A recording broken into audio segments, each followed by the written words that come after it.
Warahmatullahi wabarakatuh. Alhamdulillah wassalatu wassalamu ala Rasulillah wa ala alihi wa sahbihi wa mawalah. Wa ashhadu an la ilaha illallah wahdahu la syarikalah. Wa ashhadu anna Muhammadan abduhu wa rasuluh sallallahu alaihi wa ala alihi wa sahbihi wa man tabi'al huda ila yaumil qiyamah. Alhamdulillah, puji syukur kita haturkan kehadirat Allah Subhanahu wa taala. Di kesempatan sore hari ini kembali kita lanjutkan kajian rutin dengan membaca Al-Bahrul Ra'iq fi Zuhdi war Raqa'iq. Dan buku ini, di bagian ini akan kita bahas tentang madakhilus syaitan ilal qalbi, celah masuknya setan ke hati manusia. Pada pertemuan sebelumnya kita telah membaca satu paragraf. Sekarang kita akan ulangi kembali satu paragraf itu agar nanti lebih nyambung. Penulis menyebutkan, i'lam anna mithalal qalbi mithalul hisn. Ketahuilah bahasanya perumpamaan hati itu seperti benteng. Wasyaitanu aduun, setan itu musuh, yuridu ayyadkhulal hisn. Dia punya keinginan untuk menembus benteng. Fayamlikuhu wa yastawli alaihi, kemudian nanti menguasainya. Wala yaqdiru 'alal hisni minal aduwi illa bihirasati abwabil hisn.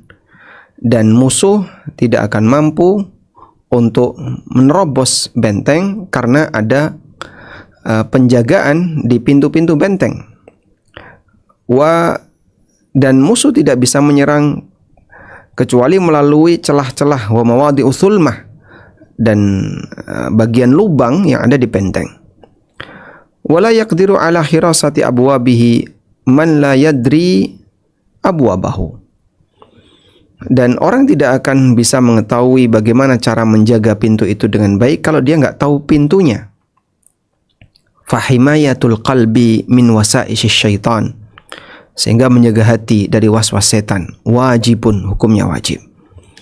Wala yatawassalu ila daf'is syaitan, dan seseorang tidak akan mampu untuk menolak gangguan setan illa bima'rifati madakhilihi, kecuali dengan dia mengetahui celah-celah mana yang nanti akan dimasuki sama setan.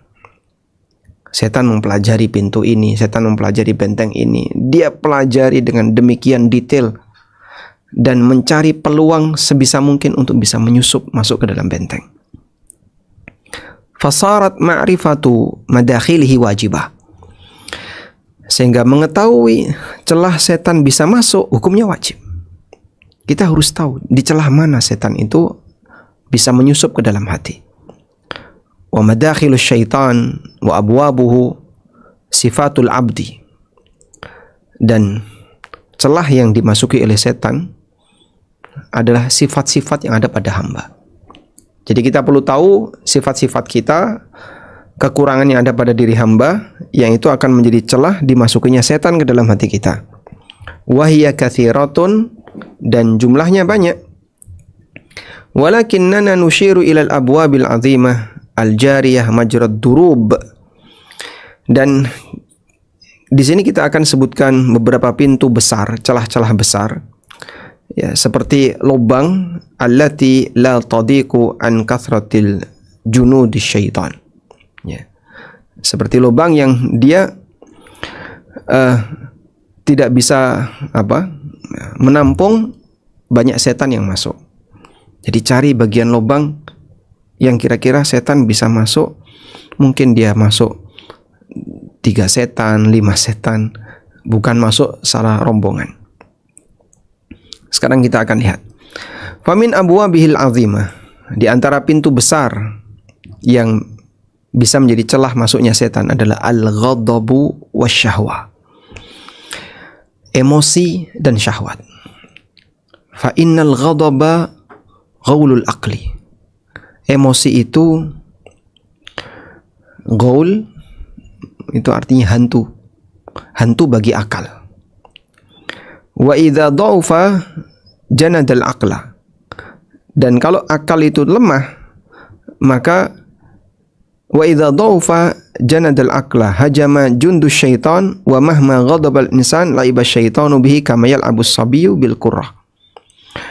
Ketika akal itu lemah, maka dia bisa menjadi pasukannya emosi. Sehingga itu menjadi alat di mana pasukan setan untuk menyerang. Hajama jundus syaitan, maka akan menyerang pasukan setan.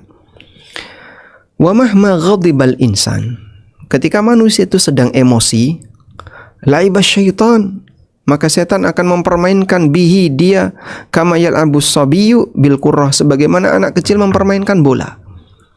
Ditendang ke kanan, ke kiri, ke atas, ke bawah, dipantulkan, dilempar. Itulah orang yang sedang emosi. Ada satu riwayat. Ada orang, riwayat di masa silam. Ada orang sedang meruqyah orang yang kesurupan. Lalu dia berkomunikasi dengan jin itu. Kemudian orang ini tanya, pada waktu kapan kalian bisa paling mudah menguasai manusia? Jin ini bilang, saat dia marah. Nal'abuhu la'ban, kami bisa permainkan mereka dengan sangat mudah. Sehingga mau dipantulkan, mau ditendang, mau dilempar, digiring ke kanan, digiring ke kiri, bebas. Itu kalau orang lagi marah. Ya, walaupun ini perkataan jin, tapi mungkin realitanya benar. Karena kenyataannya orang kalau lagi marah, dia akan melakukan hal yang kadang gak masuk akal. Sampai menceraikan istrinya 100 kali. Aku talak kamu, aku ceraikan kamu 100 kali. Dia percaya apapun barang-barang di sekitarnya. Dia teriak-teriak, dia seperti orang kerasukan. Nal'abuhu la'ban, kita mempermainkan orang yang sedang emosi sesuka hati kita. Makanya sampai pun ketika Musa alaihissalam, walaupun beliau bukan karena digoda oleh setan, saat beliau marah, beliau wa alqal alwah wa fi nuskhatiha hudan, beliau melempar Taurat. Kebayang nggak orang melempar Al-Quran? Wah, itu perbuatan yang nggak benar, Pak. Bahkan dosa besar, bahkan bisa kekufuran. Nabi Musa alaihissalam melempar Taurat pada posisi ketika beliau sedang sangat emosi. Allah Subhanahu wa taala menceritakan dalam Al-Quran tentang bagaimana emosinya Musa alaihissalam sampai beliau melempar Taurat.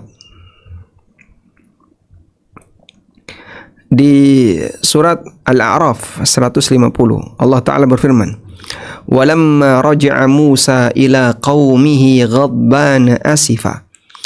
Tatkala Musa balik menemui kaumnya, karena kaumnya ditinggal selama 40 hari, lalu mereka menyembah patung sapi. Dalam kondisi emosi, qala bi'sa ma khalaftumuni min ba'di. Betapa jeleknya perbuatan yang kalian lakukan setelah aku tinggalkan kalian. A'ajiltum amra rabbikum, apakah kalian ingin agar segera mendapatkan azab dari Rabb kalian? Wa alqal alwah, beliau lemparkan lauh yang isinya Taurat, lembaran-lembaran Taurat dilempar. Wa akhadha bi ra'si akhihi yajurruhu ilai, kemudian beliau menarik rambut Harun, saudaranya, ditarik ke arah Musa, dijambak Harun. Nah, sampai ketika emosi Musa itu sudah mulai reda. Di ayat 150 Allah ceritakan Musa ketika emosi. Di ayat 154, walamma sakata an Musal ghadabu akhadhal alwah. Ketika emosi itu sudah mulai reda, akhadhal alwah, Nabi Musa mengambil lembaran-lembaran tadi. Wa fi nuskhatiha hudan wa rahmatun lil ladzina hum li rabbihim yarhabun. Dan dalam naskah tulisan dari alwah tadi isinya petunjuk dan rahmat bagi orang-orang yang punya harapan di sisi Allah, yang punya rasa takut kepada Allah Subhanahu wa taala. Anda bisa lihat di sini. Jadi emosi atau al-ghadab, emosi digambarkan dalam ayat tadi, dia berstatus sebagai subjek. Sedangkan Musa, beliau sebagai objek. Emosinya subjek, objeknya Musa. Makanya saat Allah Subhanahu wa taala mengatakan tentang redanya emosi Musa, walamma sakata an Musal ghadabu, ketika mulai terdiam emosi dari Musa. Jadi ayat yang ada di surat Al-A'raf ayat 154, sakata an Musa al-ghadabu. Di sini kata ghadab berstatus sebagai subjek. Makanya harokatnya dhamma. Ini sebagai subjek. Dan Musa di sini posisinya sebagai objek. Diam ini perbuatannya, kata kerja. Sehingga sejatinya yang mengendalikan itu yang mana? Emosi mengendalikan manusia ataukah manusia mengendalikan emosi? Emosi mengendalikan manusia. Disinilah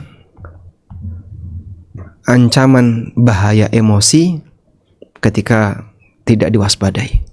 Bahwa yang sejatinya mengendalikan itu emosi, bukan manusia. Jadi bukan kita mengendalikan emosi, tapi yang terjadi adalah emosi mengendalikan manusia. Baik. Wa min abwabil azimah al-hasad wal hirs. Dan termasuk di antara pintu besar setan adalah hasad dan nafsu untuk menguasai dunia.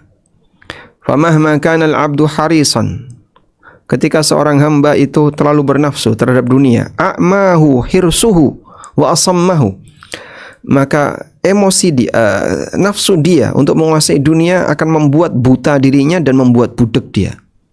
A'mahu wa asamma, membuat dia buta dan membuat dia tuli. Wa nurul basirah huwa alladhi ya'rifu madakhil syaitan.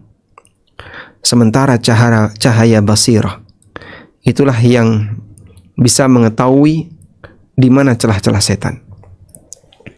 Fa idza ghattahul hasad, apabila sudah ditutupi oleh hasad wal hirs dan semangat untuk mencari dunia, lam yubsir, dia nggak bisa lihat. Fahina idzin yajidu syaitan fursatan, di saat itulah setan mendapatkan satu kesempatan, fursah. Setan mendapatkan satu kesempatan, fayuhsinu indal haris kullama yusiluhu ila syahwatihi. Maka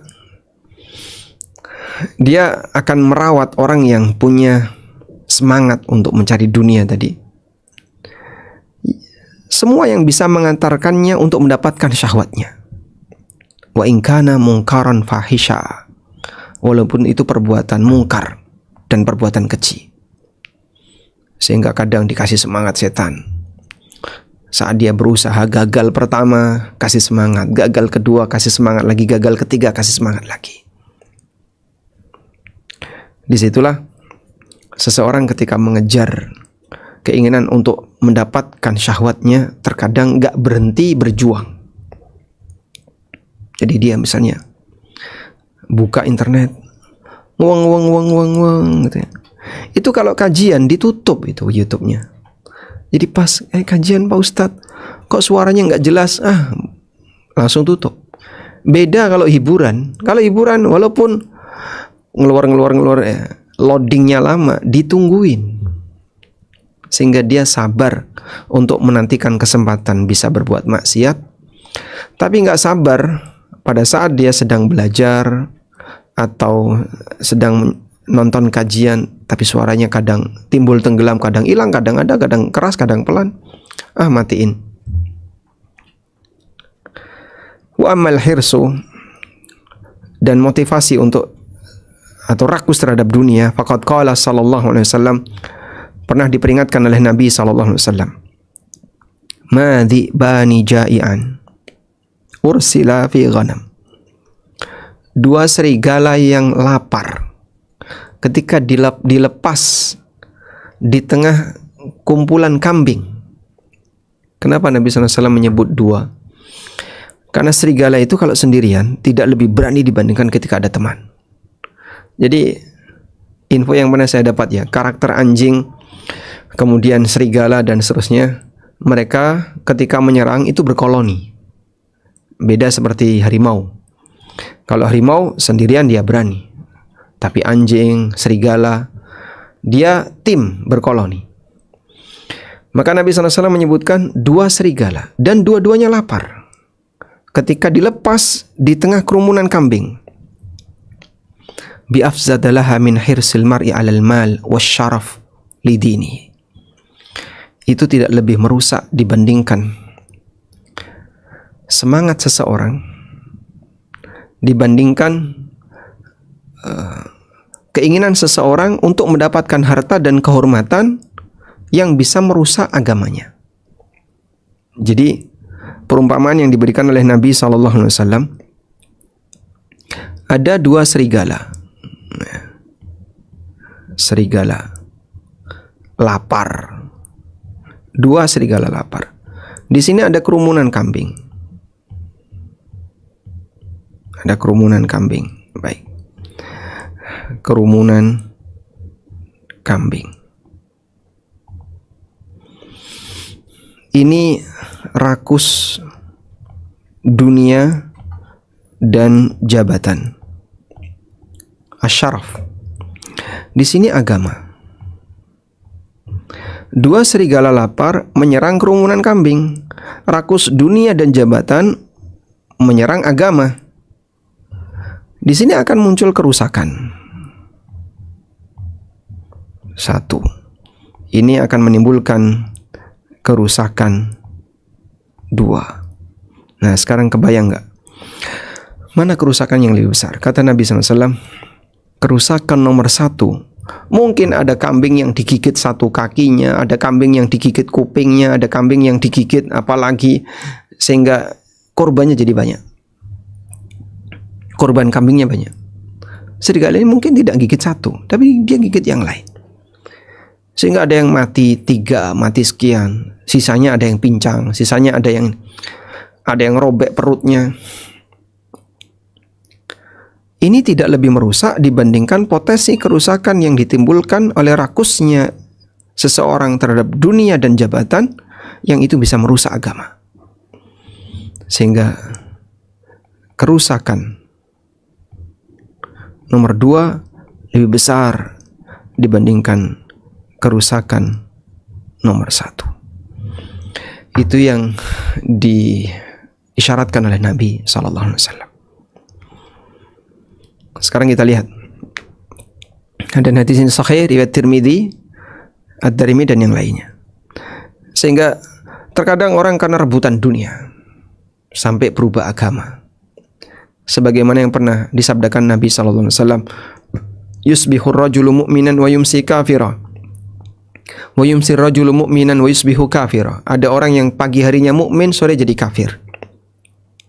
Ada yang sore beriman, pagi sudah jadi kafir. Yabi'u dinahu bi'aradhi minad dunya. Dia menjual agamanya untuk mendapatkan sebagian duniawi. Dan itu bagian dari tanda hari kiamat, di mana Rasulullah SAW menyebutkan akan ada banyak sekali fitnah dan ujian yang dialami oleh kaum mukminin sampai mereka berubah agama. Wa min abwabil azimah, dan termasuk di antara pintu besar yang menjadi celah setan menggoda hamba adalah asyaba' minat ta'am, kenyang dari makanan. Wa in kana halalan safiya, walaupun murni halal, enggak bercampur dengan yang haram. Karena kenyang ini kita sebut kekenyangan ya, yuqawwi syahwat, bisa memperkuat syahwat. Wasyahwatu aslihatus syaitan, dan syahwat adalah senjata setan. Ya, suasana seperti ini sering kita jumpai. Dalam arti kita ini dalam hidup banyak kenyang. Bahkan ketika puasa pun kita kenyang terus. Dari mulai sahur, kita sahur banyak. Habis itu puasa sampai jam 2, jam 3 barulah kita sedikit merasakan lapar. Sebentar lagi ketemu dengan maghrib, terus kita berbuka banyak. Nanti makan malam lagi, habis tarawih makan. Mungkin habis tarawih belum sempat tidur, jam 10 mau tidur makan lagi. Terus setelah itu sahur makan. Dalam kegiatan ini kita makin banyak makan. Akhirnya ketika puasa sekalipun kita selalu kenyang. Demikian pula ketika di luar Ramadan, saat kita tidak sedang puasa, kita makan 3 kali. Walaupun sebenarnya perut kita tidak didesain untuk makan 3 kali. Tapi kita memaksakan diri untuk makan 3 kali. Wa min abwabil azimah al-ajalah wa tarkut tathabbut fil umur. Di antara pintu setan adalah terburu-buru. Wa tarkut tathabbut, dan dia tidak tarkut tathabbut, tidak meneliti terlebih dahulu. Tidak menyimak dulu fil umur, dalam setiap urusan. Sehingga gampang gerusa-gerusu. Apa-apa gampang. Kemudian ketika pengen sesuatu, pokoknya harus segera. Harus segera. Itu bahaya. Nggak dipikir dulu, nggak direnungkan dulu, nggak dipertimbangkan sisi baik dan buruknya, langsung das-des sat-set. Memang kalau sudah jadi keputusan, das-des dan sat-set itu penting. Karena terkadang orang kalau sudah tahu, wah ini bagus, tapi malas untuk mewujudkan. Namun bagi mereka yang sebelum mempertimbangkan, terkadang ada asal-asalan, gerusa-gerusu. Qala sallallahu alaihi wasallam, Nabi sallallahu alaihi wasallam pernah bersabda, al-ajalatu minasyaitan, gerusa-gerusu itu dari setan. Terlalu terburu-buru, tidak pertimbangan dengan matang, itu dari setan. Wa ta'anni minallah, sedangkan mempertimbangkan urusan itu datang dari Allah. Sehingga orang kalau pengen sesuatu, pertimbangkan dulu, pelajari dulu sisi baik dan buruknya, dan seterusnya. Dan hadis ini sahih, diriwayatkan oleh At-Tirmidzi dan dinilai sahih oleh Az-Zarqani, kemudian dinilai hasan oleh Syalbani. Tayyib. Karena itu ketika mau memutuskan sesuatu, apalagi itu perkara yang besar, sebaiknya melibatkan banyak orang. Ada kaidah begini. Kalau kamu mau jalan cepat, berjalanlah sendiri. Kalau kamu mau jalan jauh, berjalanlah bersama. Dan ketika kita sedang membangun usaha bareng, usaha bersama seperti yayasan, lembaga, karena tujuannya ingin memberikan layanan secara umum, maka Anda butuh jalan bersama agar bisa lebih jauh jangkauannya dan lebih lama ketahanannya. Tapi kalau pengen cepat, silahkan jalan sendiri. Jalan sendiri memang cepat, tapi jangkauannya tidak jauh dan mungkin tidak tahan lama. Lebih gampang capek. Kalau kamu mau cepat, silahkan jalan sendiri. Tapi kalau kamu mau jauh, silahkan jalan bersama. Nah, kita lanjutkan. Wa min abwabihil azimah al-bukhlu wa khawful faqr. Di antara celah setan adalah bakhil dan takut miskin. Dan ini akan menghalangi orang untuk beramal baik. Bakhil itu beragam. Ada bakhil harta, ada bakhil waktu, ada bakhil tenaga. Semua ini bisa menjadi alat untuk bakhil. Contoh bakhil harta yang kita pahami, orang yang pelit untuk mengeluarkan harta. Ada juga yang bakhil waktu, saya nggak mau bagi waktu. Ada yang bakhil tenaga, disuruh bergerak mager dia. Dan semua ini tercela. Sampai Nabi SAW menyebut, al-bakhilu man dzukirtu indahu walam yusalli alayya. Orang yang bakhil adalah ketika namaku disebut tapi dia nggak mau sholawat. Kenapa? Apa sih beratnya orang sholawat? Membaca sallallahu alaihi wasallam. Kenapa dia nggak mau? Padahal dia tidak perlu mengeluarkan tenaga dan waktu yang banyak. Dia juga nggak perlu modal. Dia nggak perlu keluar duit. Padahal dia punya utang budi kepada Nabi SAW. Sehingga membalas budi beliau saja itu malas. Apalagi ketika dia mau berbuat baik kepada yang lain. Maka puncak bakhil adalah meninggalkan yang wajib. Itu puncak bakhil. Sehingga puncak bakhil harta adalah tidak zakat, tidak mau bayar kewajibannya. Ada orang yang dia punya kewajiban untuk bayar sesuatu tapi dia nggak mau bayar. Itu puncak bakhil, baik berkaitan dengan hak agama maupun berkaitan dengan hak orang lain. Anakmu kan sekolah, iya. Bayar SPP, tahu. Terus kenapa nggak bayar? Kenapa nggak bayar? Jadi sampai nunggak lama sekali, bertahun-tahun. Itu puncak bakhil. Yang seharusnya kewajiban dia, tahulah dia kalau orang sekolah itu punya kewajiban untuk bayar SPP. Nggak dibayar. Itu puncak bakhil. Kadang ditunda-tunda sampai mau lulus baru bayar. Bahkan kadang sudah lulus, rapotnya ditahan oleh pondok karena anaknya nggak bayar. Kemudian tertunda dalam waktu lama baru bayar. Tayyib. Ada juga yang bakhil waktu. Puncak bakhil waktu, memberikan waktu untuk kewajiban dia tidak mau. Termasuk juga tenaga. Ada orang yang malas sholat misalnya, atau malas berbuat baik. Itu puncak bakhil yang sampai meninggalkan yang wajib.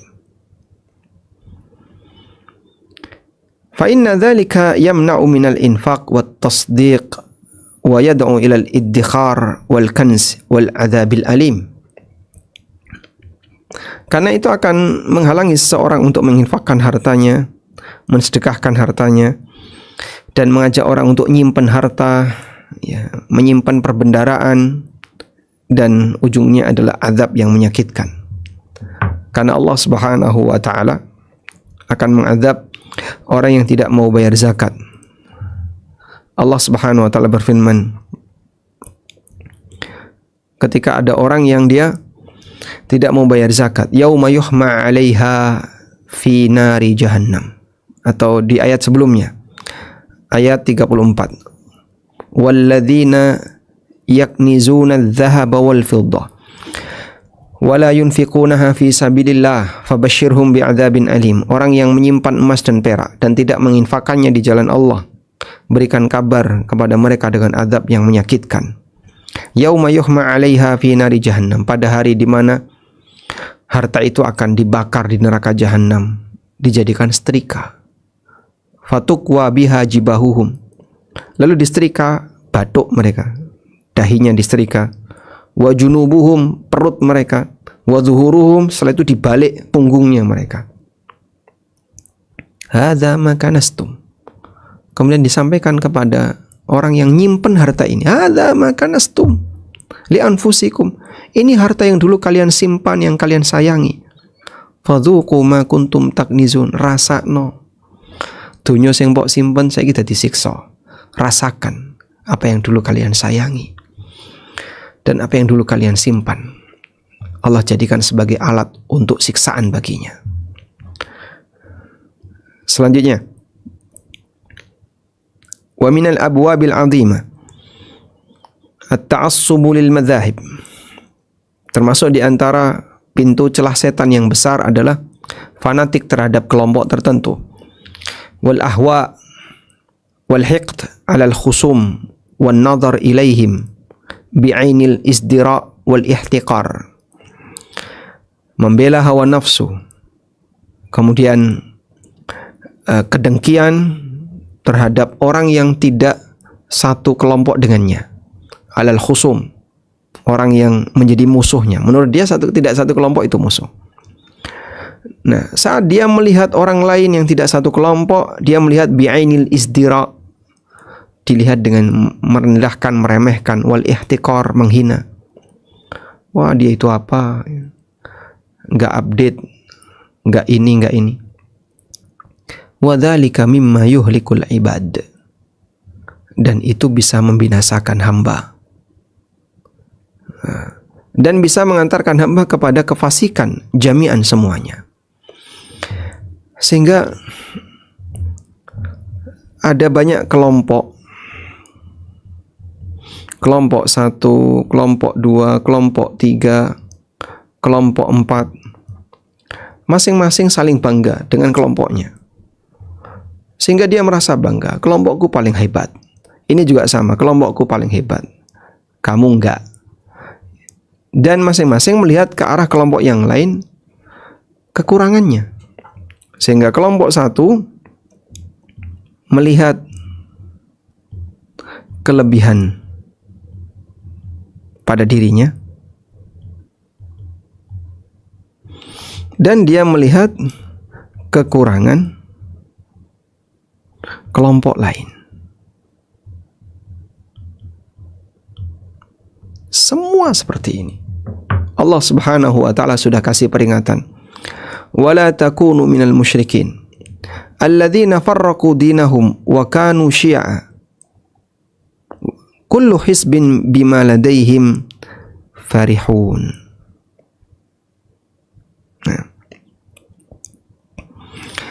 Allah Subhanahu wa taala berfirman, "Wala takunu minal musyrikin minal ladzina farraqu dinahum." Janganlah kalian seperti orang musyrik. Minal ladzina farraqu dinahum, yaitu orang yang mereka memecah belah agamanya. Wa kanu syi'a, dan menjadi banyak kelompok. Ada, ya mohon maaf, ormas A, ormas B, ormas C, kelompok ini, semuanya mengklaim mereka mereka lah yang lebih unggul, lebih berhak dapat surga, dan seterusnya. Sementara kelompok yang lain dihinakan, mereka nggak dapat ini. Sebagaimana yang bisa Anda saksikan di medsos. Sehingga aku bangga ketika besok di hari kiamat aku bernaung di bawah bendera ormas. Masya Allah, bendera ormas dibawa sampai padang mahsyar. Aku bangga andaikan aku menjadi setitik debu yang nempel di bendera ormas. Masya Allah, dia begitu fanatis terhadap ormas tertentu. Padahal ormas bukan agama. Kita sepakat ormas bukan agama. Dan karena itu ormas tidak maksum. Beda dengan Islam. Islam maksum, Allah yang jaga, Allah yang nurunin. Memang ormas ini ada dalam Islam, tapi ormas tidak mewakili Islam. Sehingga ada banyak ormas. Di ormas itu mungkin ada bagian yang benar dan mungkin ada bagian yang salah. Sebagaimana di ormas yang lain juga sama. Yang satu merasa bangga, kami punya sistem seperti ini, kami punya prinsip seperti ini. Dan ini adalah prinsip kebenaran yang tidak ada di ormas yang lain, kemudian dia merendahkan ormas yang lain. Kullu hizbim bima ladaihim farihun. Masing-masing kelompok mereka bangga dengan apa yang mereka punya. Ya, seperti yang Anda lihat. Terutama bagi kelompok yang sampai pada titik membaiat. Wah, itu serius banget itu. Karena dia berjanji setia untuk tunduk dan taat kepada pemimpin. Sehingga kalau sudah sampai tingkatan baiat, apapun yang dikatakan oleh pemimpin diaminkan. Makanya baiatan tidak boleh bagi muslim kecuali pada satu, Rasulullah SAW. Dan baiat dalam urusan dunia untuk pemerintah yang sah. Kalau baiat dalam urusan agama, hanya untuk Nabi SAW, sebab tidak ada manusia yang maksum selain beliau, dan tidak ada perintah dan larangan yang sifatnya maksum selain perintah dan larangan dari Nabi SAW. Ini yang diingatkan oleh penulis, sehingga realita ini kita bisa jumpai di lapangan. Betapa kelompok-kelompok di sekitar kita seperti ini modelnya.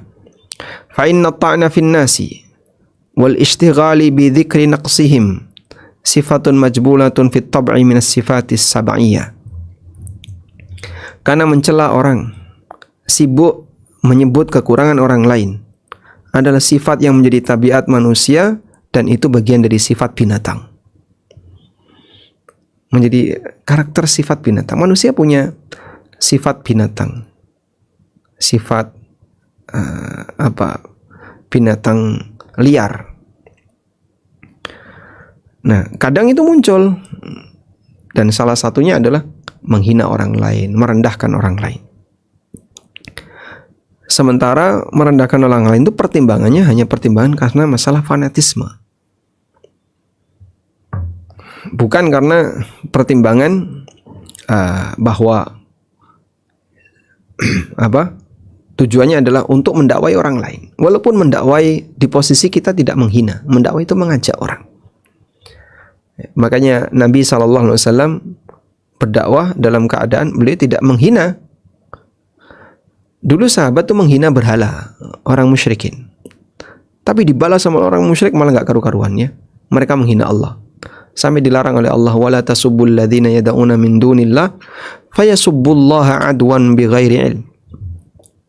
Janganlah kalian mencela Tuhan-Tuhan yang disembah selain Allah. Akhirnya mereka membalas dengan mencela Allah gak karu-karuan tanpa ilmu. Dan mengajak itu tidak sama dengan menghina. Walaupun mungkin kita dikatakan menghina, tapi saya nggak ada kata-kata hinaan. Saya cuma ngajak. Mungkin disebut sok suci, sok paling benar. Saya nggak nyebut sok suci, sok paling benar.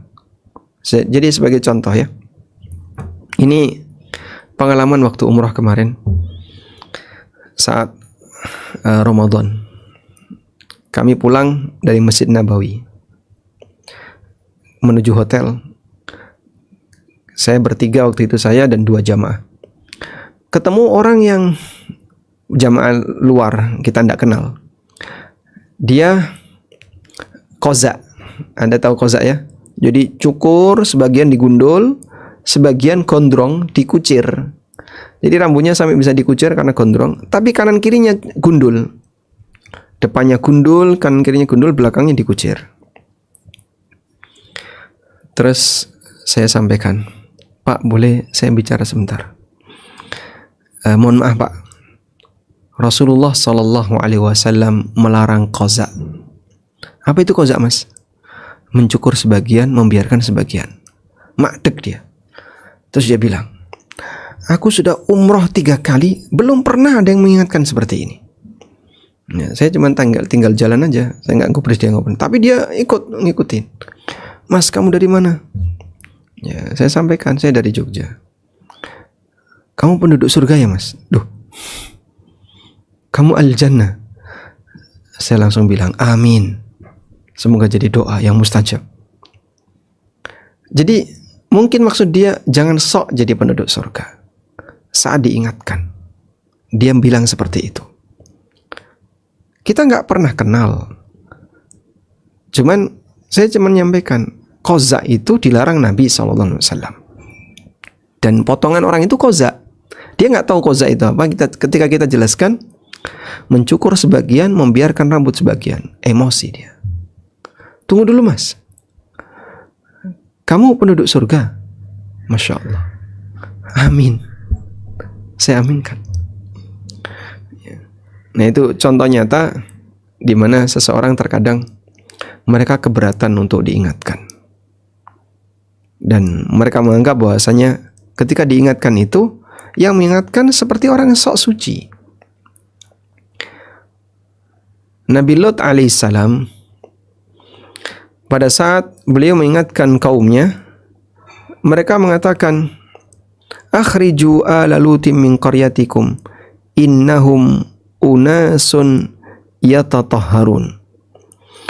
Usir Lot dari kampung kalian. Innahum unasun yatatahharun. Mereka itu adalah manusia-manusia yang sok suci. Apa salahnya mengingatkan orang yang berbuat salah? Yaitu kewajiban orang yang punya ilmu, yang tahu tentang ilmu, bahwasanya ini salah. Tapi yang diingatkan gak terima. Itu sok suci. Maka yang dikatakan sok suci, Anda harus bangga. Anda seperti Nabi Lot. Sedangkan yang mengatakan sok suci, dia melestarikan ucapan kaum Sodom yang menghina Nabi Lot alaihissalam, dan dia dibinasakan oleh Allah. Baik. Selanjutnya, wa min abwabihi su'udzon bil muslimin, dan termasuk di antara celah setan adalah su'udzon kepada kaum muslimin. Allah Subhanahu wa taala berfirman, ya ayyuhalladzina amanu jtanibu katsiran minadh-dhon inna ba'dadh-dhonni itsm. Wahai orang yang beriman, jauhilah banyak praduga, sesungguhnya sebagian praduga itu isinya dosa. Kenapa don itu dugaan-dugaan? Zon atau dugaan disebut oleh Allah Subhanahu wa taala isinya dosa. Karena dugaan ini beragam.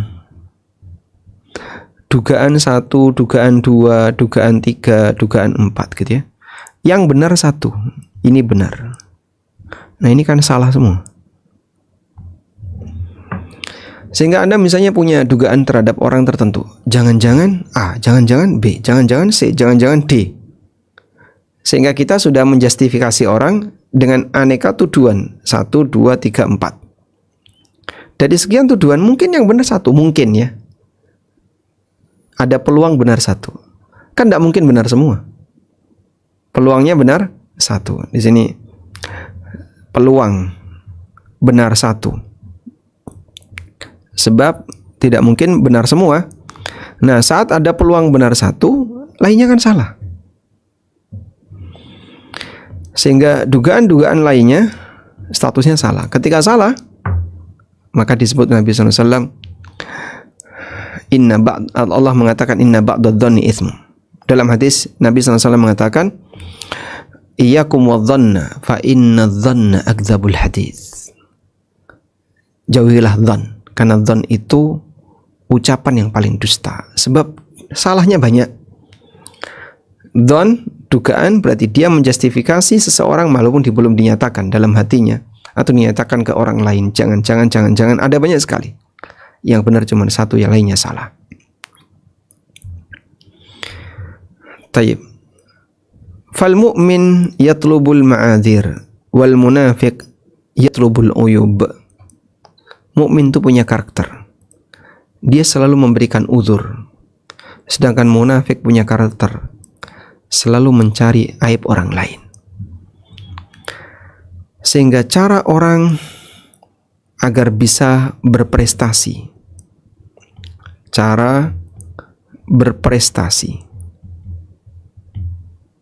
yang pertama adalah melakukan kebaikan.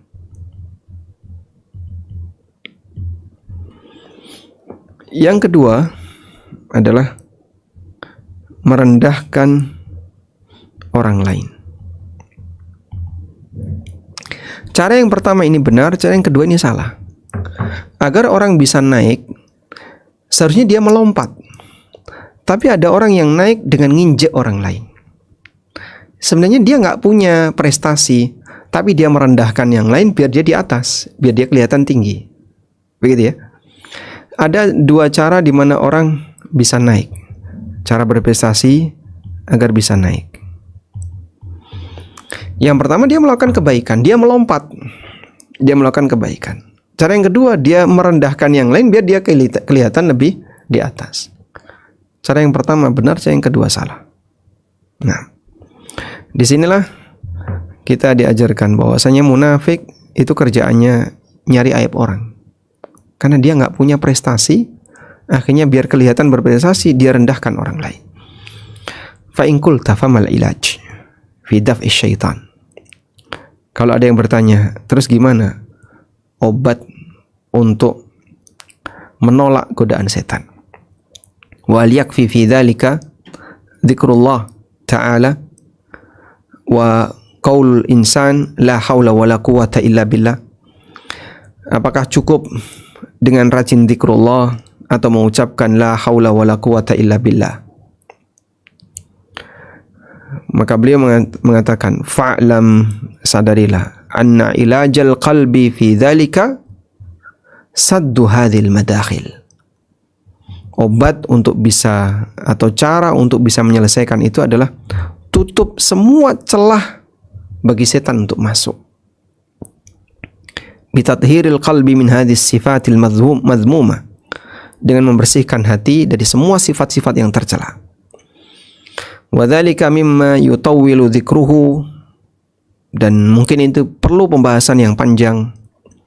Fa idza mimma yutawwilu dzikrahu, dan mungkin butuh pembahasan yang panjang. Fa idza qata'ta minal qalbi usul hadhis sifat, sehingga kalau Anda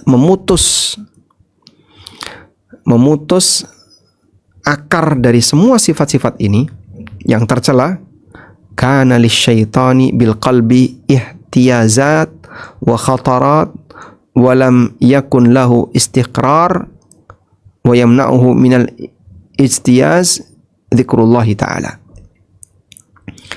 Maka saat kita berusaha untuk memutus bibit hasad, jangan sampai ada. Kendalikan emosi sebisa mungkin. Waspada dengan yang namanya al-hirsu bid dunya, terlalu bernafsu dengan dunia. Hati-hati dengan iri, hasad dengan orang lain. Kemudian jangan gerusa-gerusu, belajar untuk tenang. Lalu belajar untuk low profile. Kita tidak harus merasa lebih tinggi dibandingkan yang lain. Nggak ada manfaatnya kalau kita ta'assub dengan golongan, terlalu fanatis dengan golongan. Sebab kita tidak dihisap atas nama ormas, tapi kita dihisap pribadi-pribadi.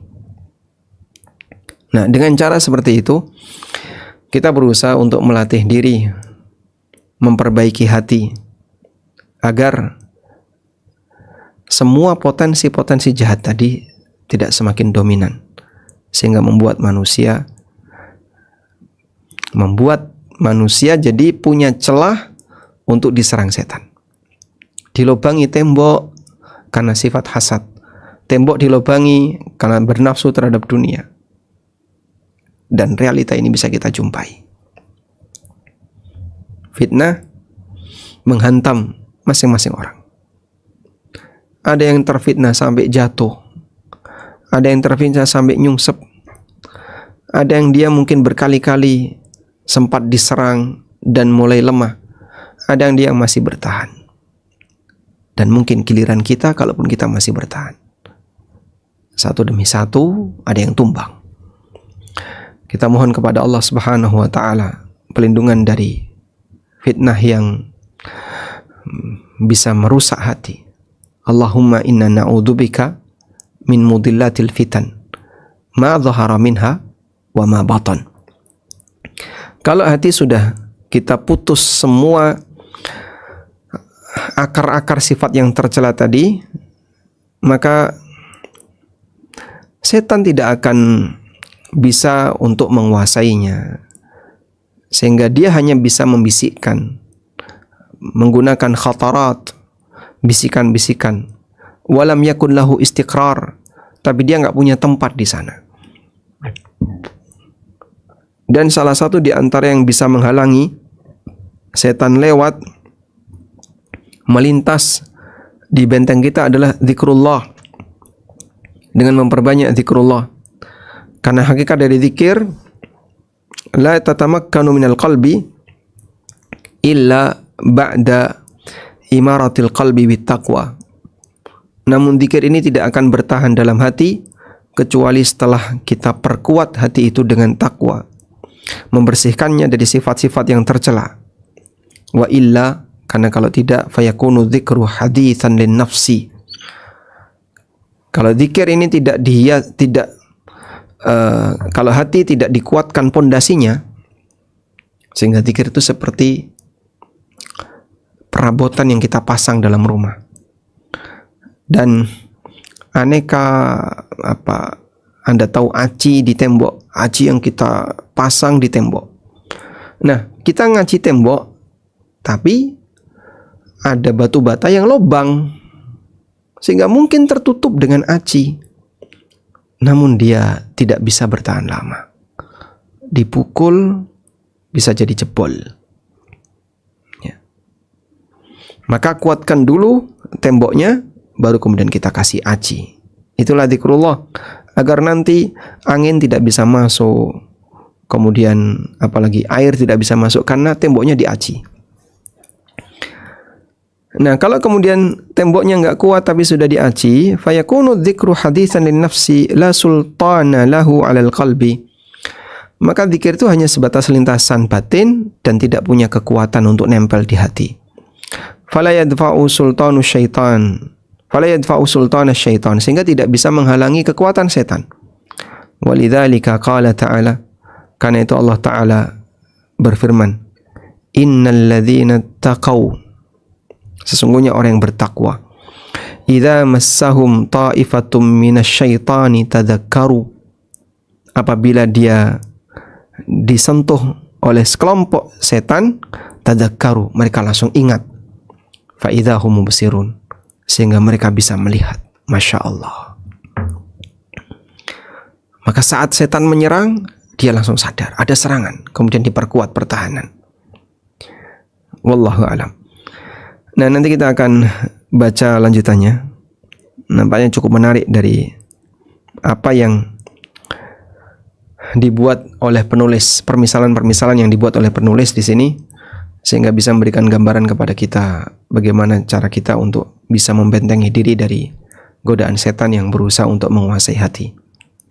Demikian, semoga bermanfaat. Wassallallahu ala nabiyyina Muhammadin wa ala alihi wa sahbihi wasallam. Baik, selanjutnya kami kembalikan ke pembawa acara.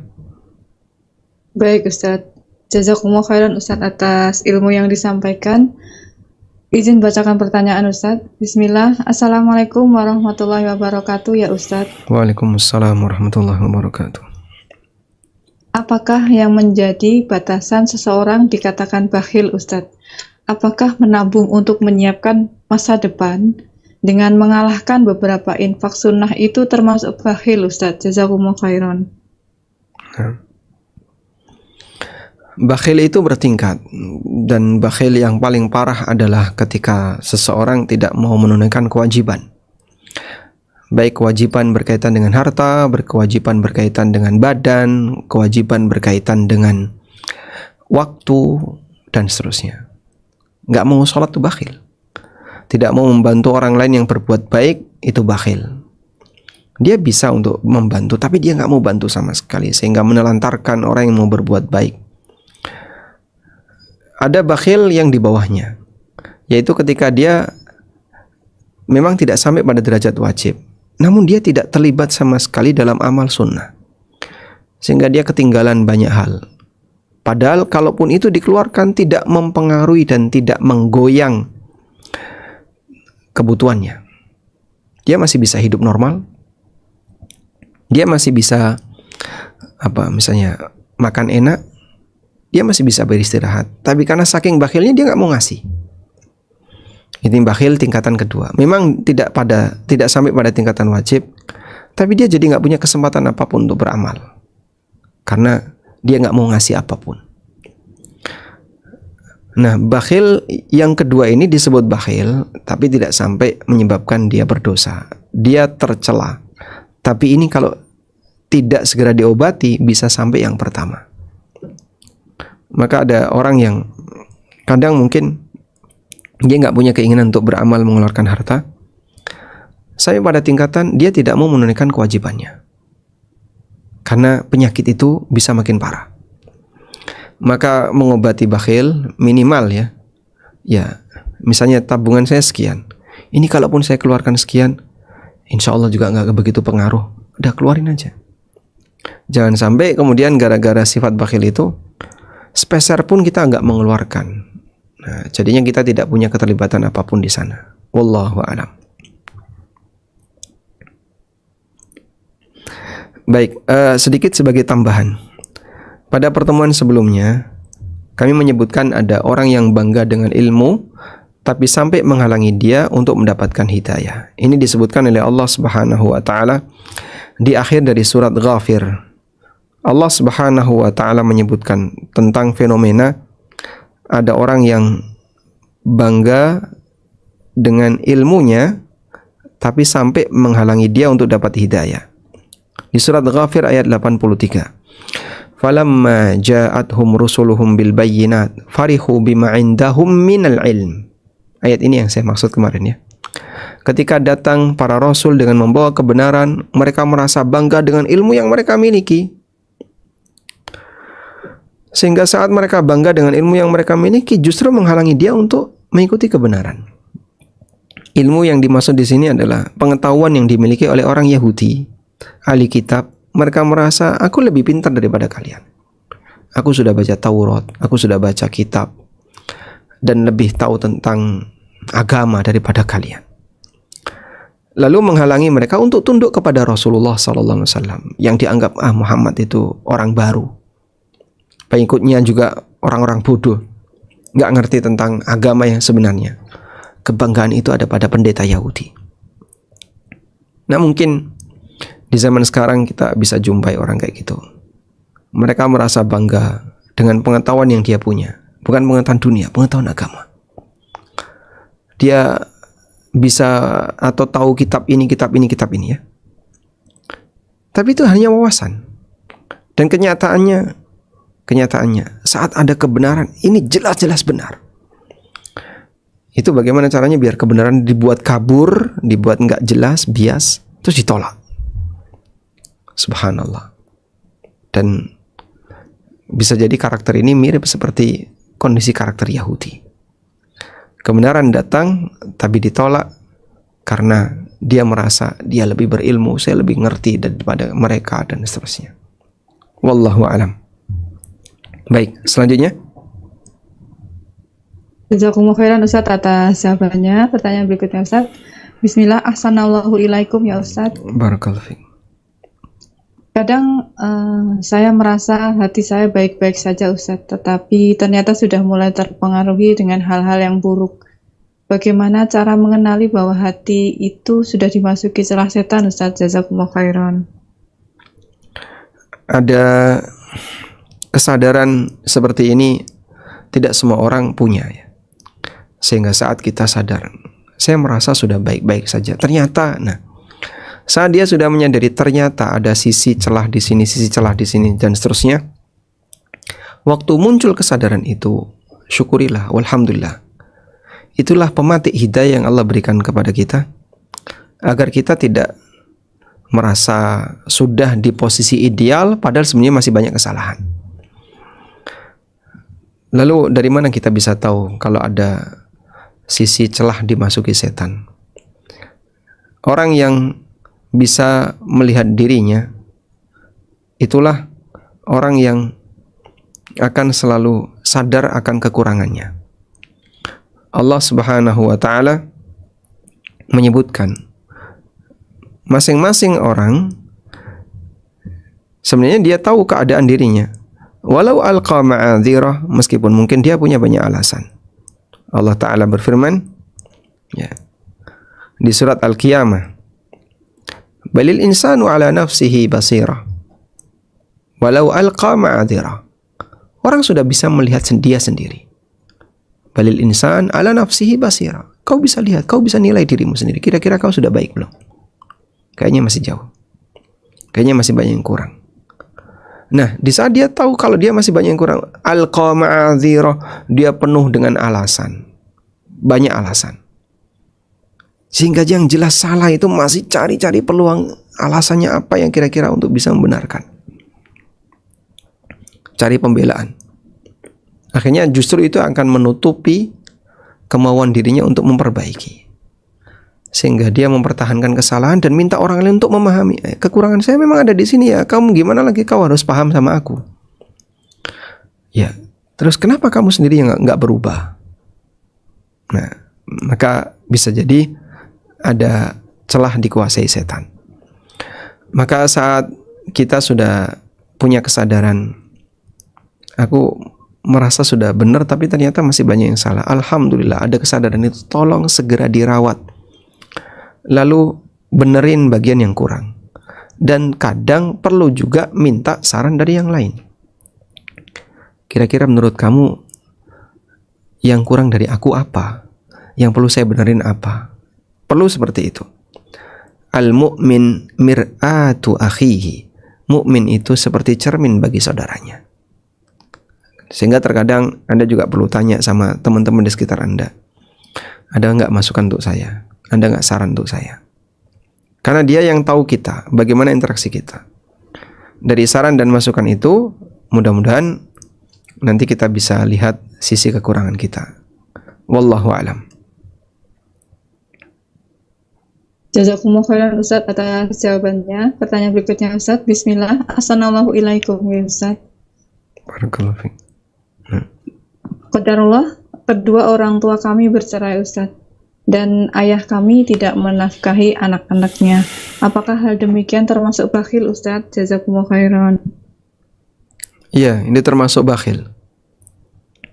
Karena orang tua ketika tidak, atau bapak ketika dia mampu sementara dia tidak menafkahi anaknya, berarti dia meninggalkan kewajiban dan itu dosa. Rasulullah SAW mengatakan, kafa bil mar'i ithman ayyudayyi'a may yaqut. Cukuplah seseorang telah berbuat dosa ketika dia menyanyiakan orang yang wajib dia nafkahi. Ada mantan istri tapi tidak ada mantan anak. Anak tetap anak dan selamanya akan jadi anak. Karena itu saat bapak tidak mau menafkahi anak, maka dia berdosa dan dia bakhil. Didoakan oleh malaikat dengan doa keburukan. Allahumma ati mumsikan talafa. Ya Allah, berikanlah kebinasaan bagi orang yang menahan hartanya untuk tidak dia infakkan ke orang lain. Didoakan keburukan oleh malaikat. Karena itu tolong diwaspadai aneka celah-celah sifat bakhil seperti ini, karena ini bisa berbahaya bagi kehidupannya. Nah, kalau bisa dikomunikasikan ke bapak, ya sampaikan agar bapak bertobat dan tidak bertahan dalam kondisi tidak mau menafkahi anaknya. Namun bapak tetap bapak dan anak punya kewajiban untuk berbakti kepada bapak, apapun itu. Sehingga mungkin beliau diwarnai oleh perasaan jengkel dan seterusnya karena sampai terjadi perceraian. Namun bapak tetap bapak. Wallahu a'lam. Jazakumullah khairan Ustaz atas jawabannya. Pertanyaan berikutnya Ustaz. Assalamualaikum Ustaz. Barakallah. Terkait dengan orang bakhil yang suka menunda-nunda membayar SPP tadi Ustaz, apakah hal demikian akan berpengaruh juga kepada ilmu yang diterima ke anaknya Ustaz? Jazakumullah khairan. Bisa jadi itu akan berpengaruh pada keberkahan ilmu. Karena salah satu di antara sumber keberkahan ilmu adalah keridhaan sang guru. Di sebagian sekolah itu sampai gaji guru itu tertunda. Karena tidak ada SPP yang bisa dipakai untuk bayari. Sampai sempat guru ini mau melakukan somasi atau ngirim surat ke para wali murid. Sebab hak mereka tidak terbayarkan. Nah, kebayang di posisi ketika hak mereka tidak terbayarkan, akhirnya gimana? Jadinya bisa jadi mereka nggak ridho. Aku ngajar tapi nggak dibayar. Lo kan seharusnya gratis gimana? Mereka dulu ketika belajar bayar. Dan sekarang saat mereka ngajar, mereka dibayar. Ya hal yang normal. Dia telah memberikan waktunya, tenaganya, kesempatannya, tapi ternyata tidak dihargai oleh para wali santri. Sehingga tolong kasih penghargaan. Dan penghargaan minimal adalah berikan hak mereka. Kalau haknya saja sudah nggak dikasihkan, jadi jangan berpikir dan berbicara masalah penghargaan yang lebih dari itu. Dia memberikan hak orang lain aja sudah nggak dipenuhi. Ini bakhil yang cukup parah. Andaikan dia jadi guru, pasti dia akan emosi. Sekarang dia jadi wali murid, dan dia memperlakukan gurunya seperti itu, guru anaknya seperti itu. Ya, bisa jadi akan ada balasan yang setimpal, sehingga mungkin dia diberlakukan oleh orang lain seperti itu. Ini gimana ya? Saya punya piutang di sini, nggak ada yang mau bayar. Lah, kamu punya piutang atau punya utang di tempat orang lain, kamu nggak bayar. Al jaza' min jinsil amal. Allah berikan balasan yang sejenis dengan amal perbuatan yang dia lakukan. Sehingga para wali murid tolong pertimbangkan yang seperti ini. Bahaya kalau ada kesengajaan untuk nunda-nunda pembayaran SPP, padahal dia mampu tapi tidak diprioritaskan. Sebagian wali santri di pesantren kami, dia bilang, ya, dan dia menyampaikan terus terang, ya mohon maaf, dana yang ada saya manfaatkan untuk yang lain dulu. Lah, saya mau bilang apa? Ya, kalau kemudian kita sampaikan, kenapa kamu nggak prioritaskan saya? Tidak diprioritaskan pondok. Ini kan biaya SPP anakmu. Dia bilang, saya manfaatkan untuk ini dulu ya Pak Ustadz, saya gunakan untuk ini dulu, untuk itu. Ya sudahlah, tidak masalah. Ya, mudah-mudahan Allah kasih dari jalur yang lain untuk bisa menutupi keperluan SDM. Dan ada yang seperti itu. Wallahu a'lam. Jazakumullah khairan Ustadz atas jawabannya. Pertanyaan berikutnya Ustadz. Assalamualaikum warahmatullahi wabarakatuh ya Ustadz. Waalaikumsalam warahmatullahi wabarakatuh. Izin bertanya Ustadz, seringkali kita mengetahui bahwa hal itu tidak baik, tetapi sangat sulit untuk meninggalkannya Ustadz. Apakah ini termasuk bentuk pengaruh setan yang sudah masuk ke dalam hati kita Ustadz? Dan bagaimana cara kita bisa keluar dari kondisi seperti itu? Jazakumullah khairan. Ya, jelas itu bagian dari pengaruh godaan setan. Maka terkadang semangat kita dalam meninggalkan hal yang tidak baik itu terkadang naik, kadang turun. Sehingga ada ketika kita sadar, segera kita tinggalkan. Kadang kita masih nunda, nanti dulu. Lama sekali proses perubahannya. Intinya kita perlu terus untuk belajar memperbaiki diri. Sebab ujian itu datang seperti gelombang.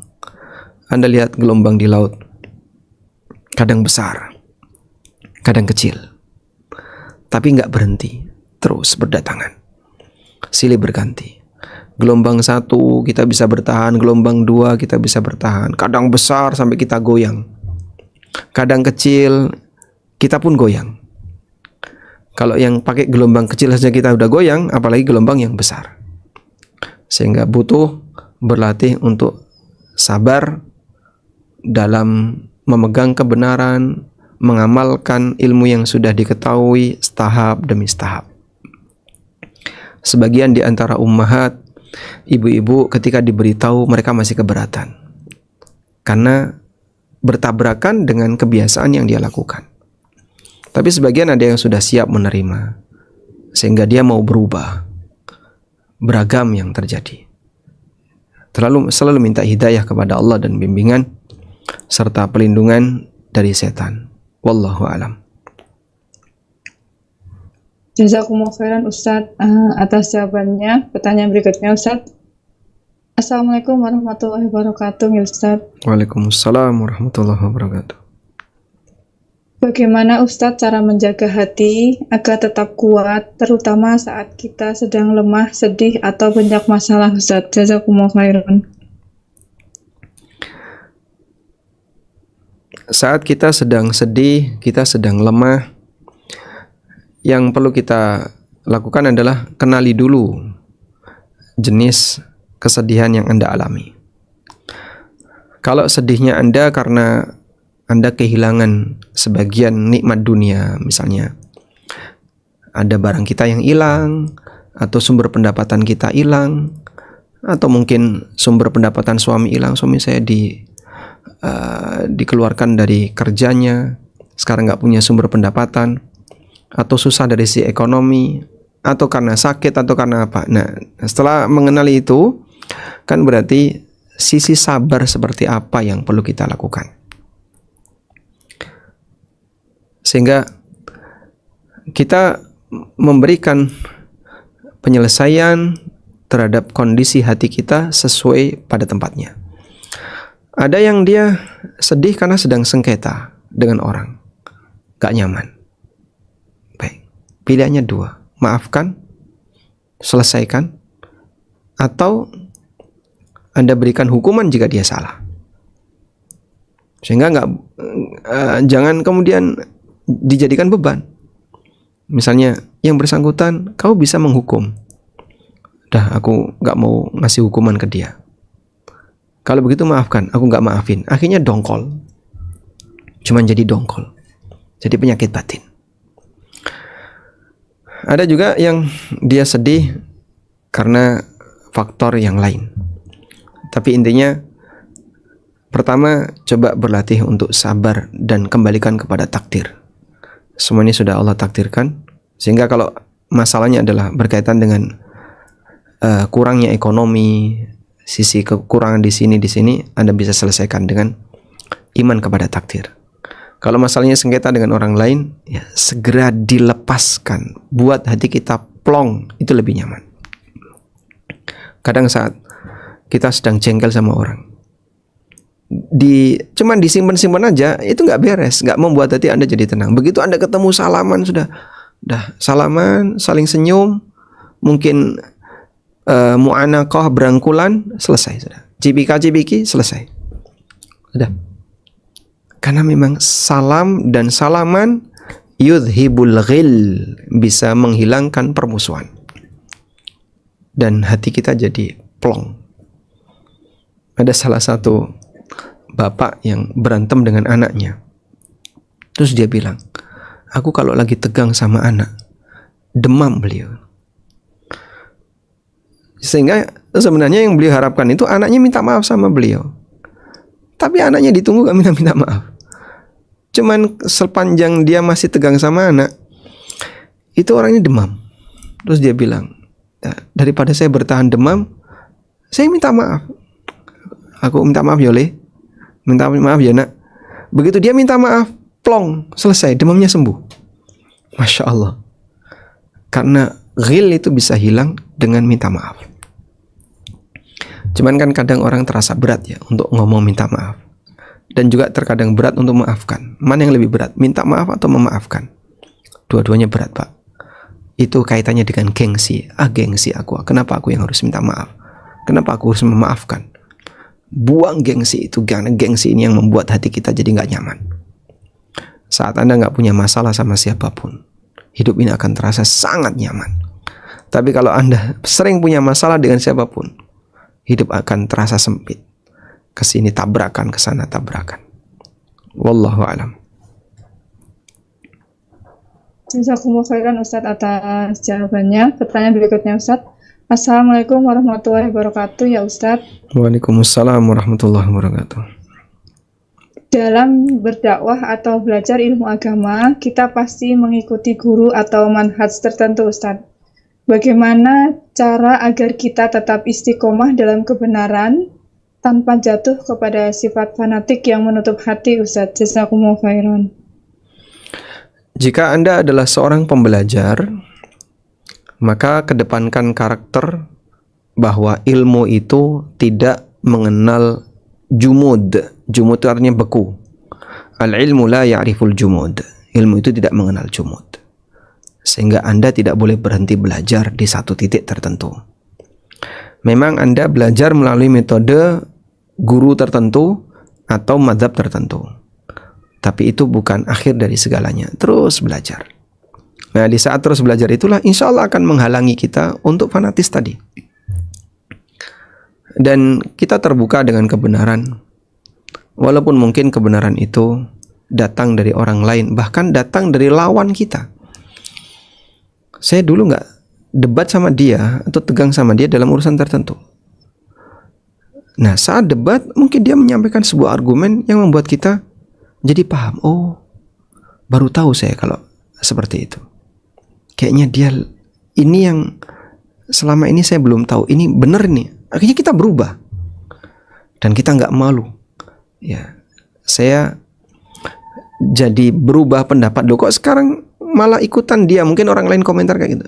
Apa ruginya kita dikomentari seperti itu? Sudahlah, nggak perlu untuk merasa ada yang rugi saat kita berubah untuk mendekati kebenaran. Sebab sekarang mungkin kita anggap benar, dalam perkembangannya ketika kita belajar, oh kayaknya yang benar yang ini, terus kita berubah untuk mengikuti kebenaran. Itulah bentuk tawadhu terhadap ilmu. Dan salah satu di antara keberkahan belajar adalah saat kita tawadhu terhadap ilmu. Wallahu alam. Jazakumullah khairan Ustadz atas jawabannya. Pertanyaan berikutnya Ustadz. Assalamualaikum warahmatullahi wabarakatuh. Waalaikumsalam warahmatullahi wabarakatuh. Semoga Ustadz dan tim kajian yang menyelenggarakan kajian ini Allah berkahi. Allahumma amin. Walakum bimithli. Izin bertanya Ustadz, bolehkah saya bertanya di luar tema? Saya pernah mendengar kajian tentang riba. Salah satu benda ribawi adalah kurma. Apakah membeli kurma juga harus yadin bin yadin Ustadz? Jika saya membeli online melalui marketplace, kemudian dibayar, setelah itu barang baru dikirim, apakah ini termasuk transaksi riba Ustadz? Jazakumullah khairan. Baik, kurma adalah benda ribawi yang disebutkan dalam dalil, disebutkan dalam hadis. Jadi mansus, dia disebutkan dalam nas. Tapi kurma dengan uang itu kelompok beda. Uang itu kelompok 1, kurma kelompok 2. Nah, transaksi yang beda kelompok seperti ini tidak disyaratkan harus yadan biyadin, harus tunai. Sehingga boleh jual beli kurma online, jual beli beras online boleh, karena dia beda kelompok. Kalau emas kenapa tidak boleh, Pak? Sebab emas dengan uang itu satu kelompok, sama-sama alat tukar. Tapi kan emas sekarang bukan alat tukar. Iya, walaupun dia sekarang bukan alat tukar, tapi dia asal yang turunannya itu uang.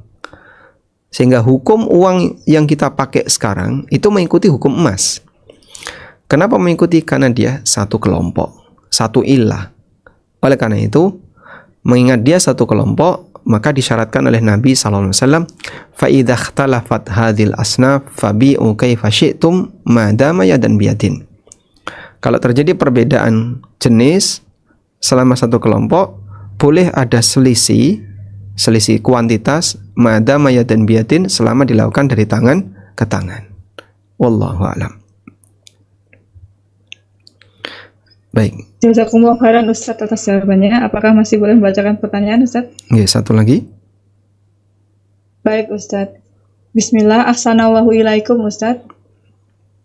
Barakallahu fiik. Apakah kebiasaan menunda ibadah itu termasuk celah pintu masuk setan ke dalam hati Ustadz, dan bagaimana cara menghindarinya? Jazakumullah khairan. Betul, yang namanya malas itu salah satu celah setan, dan ini sifatnya munafik. Seperti yang Allah tegaskan dalam Al-Quran, wa idza qamu ilas salati qamu kusala.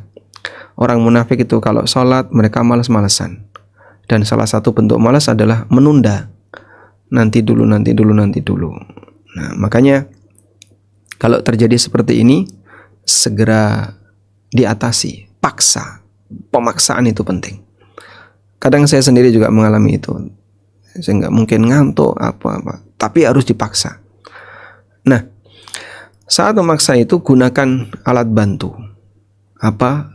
Dzikir dan doa. Karena itu ketika orang bangun tidur, begitu dia langsung membaca Alhamdulillahilladzi ahyana ba'da ma amatana wa ilan nusyur, maka simpul setan lepas satu.